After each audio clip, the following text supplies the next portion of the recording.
Hi guys, my name is Josephine Kinuche. Welcome back to my YouTube channel. Guys, I really want to thank you for your support. Tumefika ni venye tumesimama. We are not subscribing. Sijui ni kwa nini. I will start looking for content from the moon so that you can mufurahie and then you subscribe. Anyways, nawashukuru sana for watching my videos, for always commenting and sharing. Nawapenda sana sana sana. So today I'm back with another episode, maids, as we've been doing. I'm back on it. I'll be bringing it once in a while to help us on how to take care of our homes, like uko mali tunafanya ndio our homes, how to take care of our homes, how to take care of the bosses and the children. So today specifically I'm going to talk about how we are going to handle children in our bosses' houses. Najua wasichana wengi sisi huacha kazi because of the children. Hakuna kitu ingine. Sijui mdosi aliniambia ulipigia mtoto wangu kelele toka. Sijui huyo mtoto huwezi mwambia kitu anakuwekelea kofi. Sijui mtoto anakutemea mate, sijui nini. Kuna vitu kama hizo. So we are trying to solve that. We are trying to see how we can help each other. Tuchukue hawa watoto watuzoee na watujue, and we see how we are going to stay with these children without any problem. Me, I'm sure mdosi hata kama wako difficult, we can handle them. They are just children. It's a bit hard. Sasa imagine wadosi wengi wanatoka kwa nyumba 6 in the morning, they come back at 9, halafu na complain atunapigiwa kelele. Mtu anapiga kelele from 9, 10, by 11 yamelala, only 2 hours she's asleep. Kesho anaamuka na makelele nipe nguo anatoka. So I think the only boss that can stress you in the house is a child. Na huyu mtoto atakustress depending on what you give to these children.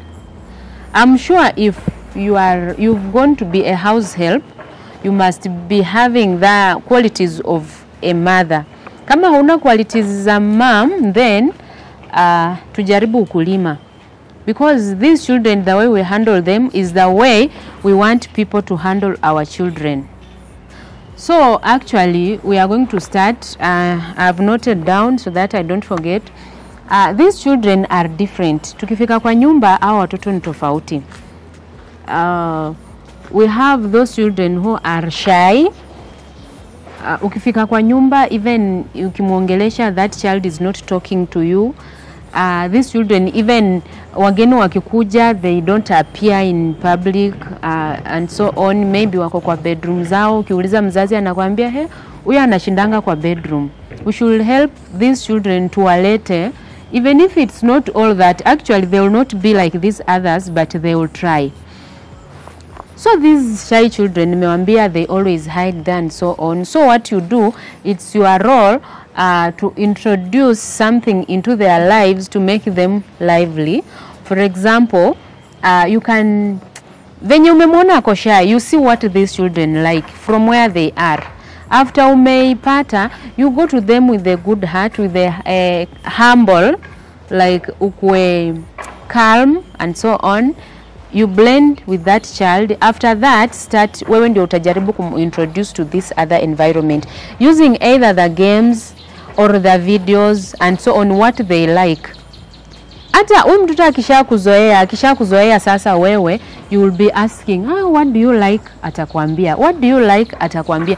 Then if it's in your power, you can do it. Kama uko na uwezo. There are some parents who buy gifts and so on for the children, and they entrust them in the hands of the maids. Huyu mtoto hata utamwambia, I will give you this, I will give you this. Ama you will give that child kitu. Then she will get used to you, and you're trying to help this child get exposed and so on. Then these children, when we are correcting them, we should use, huyu mtoto already anaogopa watu, anakuogopa hata wewe mwenyewe. So correcting is just correct it in a friendly way. Ni kama tu mnapiga story, and then all it will be good.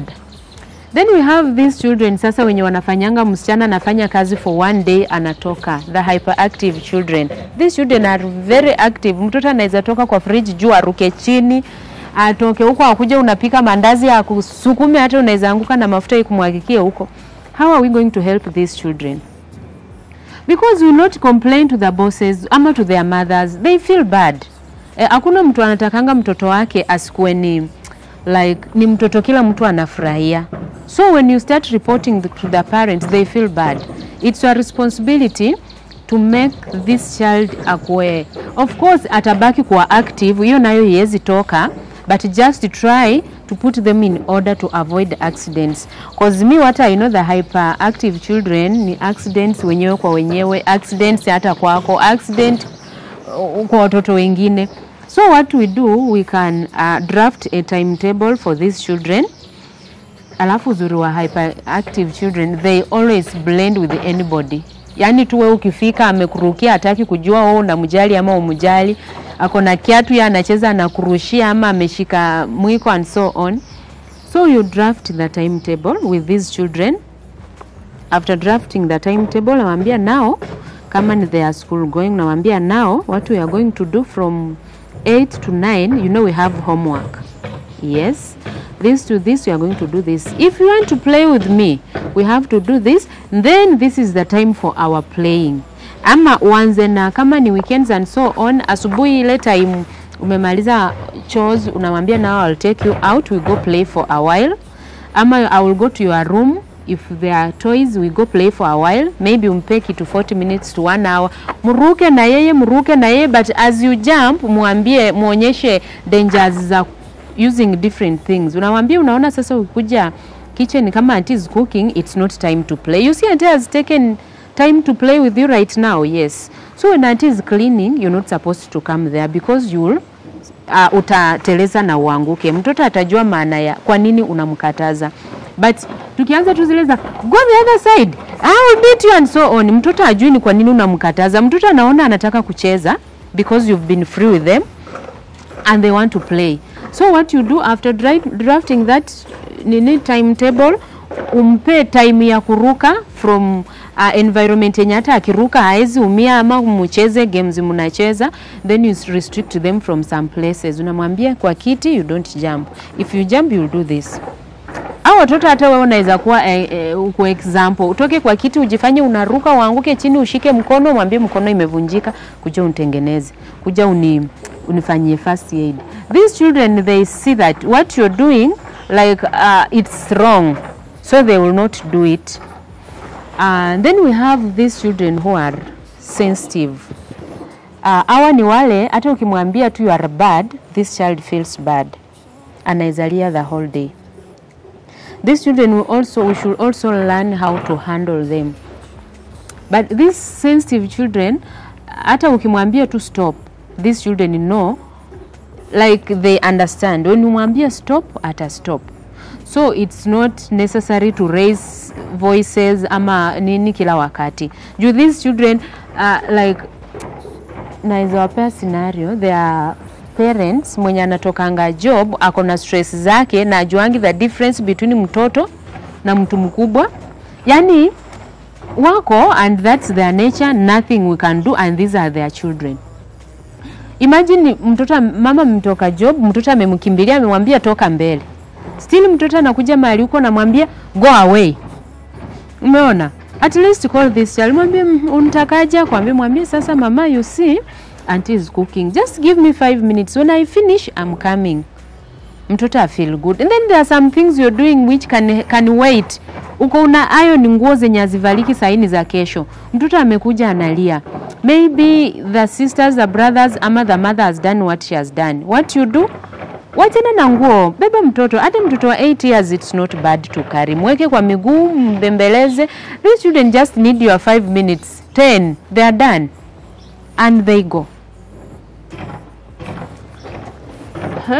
Kuna wengine sasa, the special needs. This one has made even not only the maids but the teachers and so on, like inaleta ugomvi kati ya mzazi na the people, the surroundings. First of all, hakuna mzazi angependa kuzaa mtoto na special needs. Unaelewa special needs anaweza kuwa maybe ni kiwete ama au wenye wanamwaganga mate ama these ones that cannot talk. There are very many, they are different. So these children, we need to show them love. Mi nasema from the word go, if you know that you cannot take care of children, atujaribu kitu ingine. Maybe tujaribu sales. Tuchukue, twende kwa kampuni watupe mafuta ama nini, tuweke kwa bag, twende tuanze kunoku mlango ya watu, tukiongea, tukirusha maneno mingi. If you cannot take care of the children, usiende kazi ya nyumba. Because now you see these children, I'll give you a scenario one day. Kuna mwalimu, but hakuisema kwa ubaya, but I'm just trying to show you what this thing can cause to the parents and the society. Mtoto alikuwa aelewi, hata wenzake hata kuandika hawezi. So mwalimu akaona anasaidia mtoto, akamwambia, unajua mwalimu, mzazi, unajua huyu mtoto wako ni kama ako na shida, inafaa apelekwe kwa shule ya special needs. And mzazi felt like, what are you telling me? And there are other ways of telling this parent. How much you want to tell the parent, alafu it's not your role. The same thing as a maid. Wacha kuongelea mtoto wenyewe, mimi nimechoka kuosha mapupu ama sijui nimechoka kuchange diaper wa mtoto wa miaka 6. Just say I don't want to work and go. Because these children also feel like what you're going to tell them is going to affect them not only today, but maisha yao yote. Huyu mtoto atagrow up akisema, nilikuwa na auntie fulani aliniambia hivi na hivi. And that's not good at all. Kuna wale wanamwaga makamasi. If you cannot panguza makamasi ya mtoto and then leave, then as you speak all those words, know you are a parent. Because you never know what you're going to produce tomorrow. If you produce such a child, na ujikute maybe unapanda unaenda Saudi Arabia, who is going to take care of your child? Because wewe ulikataa ku take care of wenyewe because of the same thing. Now who is going to take care of your child? Let's just embrace these children, na tukae na wao, and then we see like hata ukue second mom. When the mother is not there, be there. When the mother is there and is not like shughuliki, still be there. The advice I give you, maids or nannies, to these children, hakuna parent atakuja umemlelea mtoto wake vizuri na aache kukuappreciate. Hakuna parent, yani these children are the hearts of the parents. They employ us because of these children. Hao watu wako na pesa. Mtu kama ana mtoto angeenda hata achukue nini, alete mama fua afue, maybe twice or one time a week or 3 times a week, na mlipe na aende. You're just in that house because of those children. So if you take advantage, because nyumba zingine hazina CCTV, alafu na watoto wengine mmewatishia hawawezi report, ama maybe because these children have loved you so much, sasa wewe unafanya tu kitu unafanya juu mtoto hata anaogopa kuambia mama yake cause utaenda, that's wrong. The last thing about these children is we should learn how to correct them. Like the language you are using to correct these children matters a lot. Tuache kuwashautia. Hao watoto ni kama sisi tu. They are like they feel it. Then they also understand. Mwambie, no, that's wrong. When you do that, it's wrong. Alafu mtoto ukimwambia kitu is wrong, always give them the reason why you're saying it's wrong. Mwambie it's wrong to throw the banana, zinaitwaje, maganda ya ndizi, because ukikanyaga utaanguka. Mtoto ukimwambia tu it's wrong, hajui maana. So we have to tell them, if you want to drink water, sit in one place. Umwambie, you see now when you move with the water na inamwagika kwa floor, if you come you will slide and fall. Must ni kuslide. Utaslide na uanguke. Mtoto atajua why you're not supposed to pour water. Lakini unaambia tu mtoto, stop pouring water, na unamaliza. Mtoto anajua tu auntie hataki ni mwage maji, na ataenda huko nje, umemkataza kwa nyumba, huko kwa tiles ya mwage, usikie mtoto amevunjika mkono ama mguu. But when we tell them, they grow up knowing this thing is wrong, and when we do this, we are going to kufikia hapa. Alafu these children, when we are also communicating, we should use simple language yenye mtoto anaelewa. Like, ambia tu mtoto, go wash hands. Let's go wash hands. It's time to eat. Let's go wash hands. If you want your child to kuweka ma toys and so on, mwambie tu in a good way, baby, now we finished playing. It's time to go keep our toys. Mtoto ataamuka na ataenda aweke toys. Umeongea in a good way, na that's how you've been talking to. Usi expect from day on that day you've been shouting, then unamwambia go keep toys aende. That child will not go. You have to start from nyuma. You win this child's win like kwe mtoto ni you're close, you're now friends. Then when you start commanding, these children will do these things. There are children from 6 years, we always train them. Akitoa nguo aeke mali nafaa yekwe like kwa hizo laundry baskets zinakuanga maybe kwa bedroom ama kwa laundry room and so on. These children we always train them from mostly from 6 years, 8 years to lay their beds, maybe 10, 12 years to help in the kitchen if the parents allow. Because kuna wale wenye wazazi hawakubali, don't force. When the parents allow, from 6 years they can wash their pants. Of course yazita ngara, but let them wash, you will rewash baadaye ama utasaidia tu rinse. Utamwambia sasa I will help you to rinse and nianike cause waya iko mbali utafikia. Thank you na waende. So when you're telling these children to do this kazi, let it not be a punishment. Aenda na yeye, fanya competition. If there are 2 beds in the room, wambie let's see whose bed is going to be nice, to look nice. Wewe anza kuarrange yako, arrange yake. Akwambia anti nimeshindwa, mwambie now for today I'm going to help you, but tomorrow we are competing. You do that. You take a video ama photo. Una snap yako, unamwambia now see who is doing better job. Alafu another day muache atengeneze peke yake. Clap for her. Mwambie this is good. Ikuwe ni kama she's doing it from her heart. Isikuwe ni kama ni punishment. Mwambie now tutoe manguo. It's time to wash our pants. You know, kwanza girls. You know we girls, we're not supposed to show people our pants. We are supposed to wash for ourselves. We hang them, then we fold. Anakuambia okay auntie, but auntie I don't know how to wash. Namwambia okay, now today I'm going to teach you, but I will close my eyes. Ikuwe ni kama ni fun. You wash, munacheka, unampea story, akupea story ya shule when you're cleaning. Mtoto anaona ni kama you are like you are inaitwaje, unamuinvolve in what you're doing. Isikuwe ni kama punishment. Wash, hapo ijangara, do it again. And never tell children it's not good. Mtoto kitu yote amefanya mwambie it's good. After kumwambia it's good, unamwambia now it's only remaining this part, you can do like this. You've done a better job. And that's how we are going to kusaidia hawa watoto, and then they will like us, and kazi yako itakuwa ni very very very inaitwaje nywe. Again kitu narudia, if you want the parents to love you, to increase your salary, then to make you stay comfortable, then to give you the best environment, love their children. Kama tu kuna dawa ya uchawi inaweza roga mzazi ni kumpendea mtoto wake. These children sometimes are stubborn. We feel as human beings tunakasirika, usionyeshe hata mtoto umejamu, imeze. Make these children love you. Make the parents see what you're doing for their children. You might not be 100%, you are 98, ama you are 50. You never know, maybe ulitoka kwa 20 umefika 50.